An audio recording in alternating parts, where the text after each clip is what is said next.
Photocatalytic degradation of water pollutants using gain synthesis of cobalt oxide nanoparticles. On commence par l'introduction. La synthèse verte de nanoparticules devient de plus en plus populaire en tant que méthode simple et respectueuse de l'environnement par rapport aux méthodes chimiques humides traditionnelles.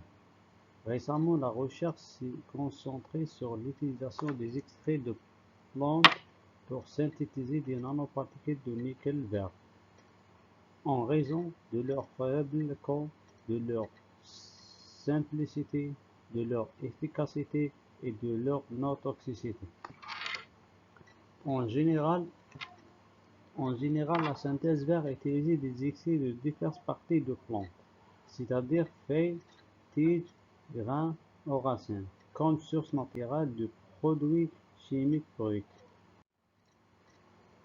Pour faciliter la synthèse réductrice de métaux à partir d'une solution de sel métallique, on fait plusieurs nanoparticules d'oxyde de cobalt avec des morphologies et des tailles de particules différentes. On était efficacement élaboré en utilisant de nombreuses plantes différentes, y compris le thé, le bonica granium, l'extrait de feuilles de fraise, etc.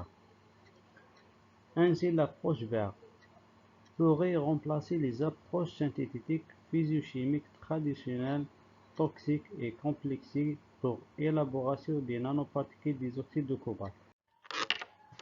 2. Méthode de synthèse. Plusieurs méthodes sont utilisées pour la synthèse des nanomatériaux de méthode de transition, sol-gel, hydrothermal, chimie verte, etc. Dans ce travail, nous avons synthétisé des nanomatériaux à partir de méthodes chimie verte en utilisant un déchet végétal, extrait de feuilles de citron. 150 g de feuilles de citron collectées ont été levées soigneusement avec de l'eau distillée, broyées pendant 30 minutes et laissées refroidir à température ambiante. Le mélange d'extraits a été filtré et conservé au réfrigérateur pour des recherches ultérieures. Une nouvelle méthode a été utilisée dans cette étude pour la synthèse de nanoparticules d'oxyde de cobalt. L'extrait de feuille a été mélangé avec 25 g de nitrate de cobalt. A été utilisé comme créateur de nanoparticules de cobalt. Une solution de nitrate de cobalt de qualité analytique a été préparée à l'aide de l'eau distillée. Le mélange de la solution a été agité et sèche sur agitation à 80 degrés pendant 4 heures.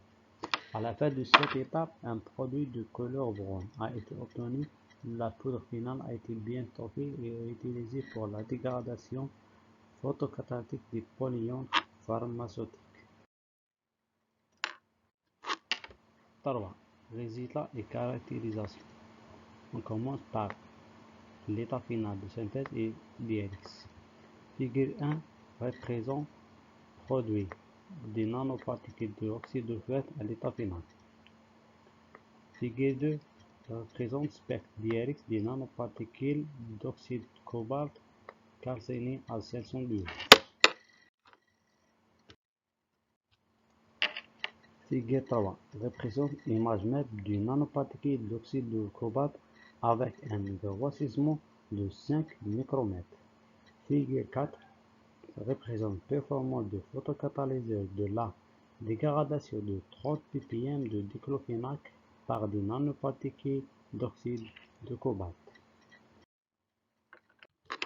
On termine par la conclusion. Des nanoparticules d'oxyde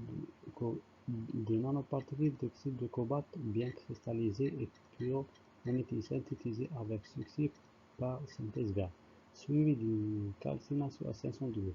La propriété optique a indiqué une transition indirecte vers muse convenablement adaptée par rapport au spectre visible. Les résultats ont été montré que les nanoparticules d'oxyde de cobalt peuvent être utilisées comme photocatalyseurs potentiels pour la élimination du diclofénac sur irradiation visible. les présents résultats ouvrant de nouvelles voies pour l'exploration de ce type de matériaux dans le domaine de l'assainissement de l'environnement. Merci.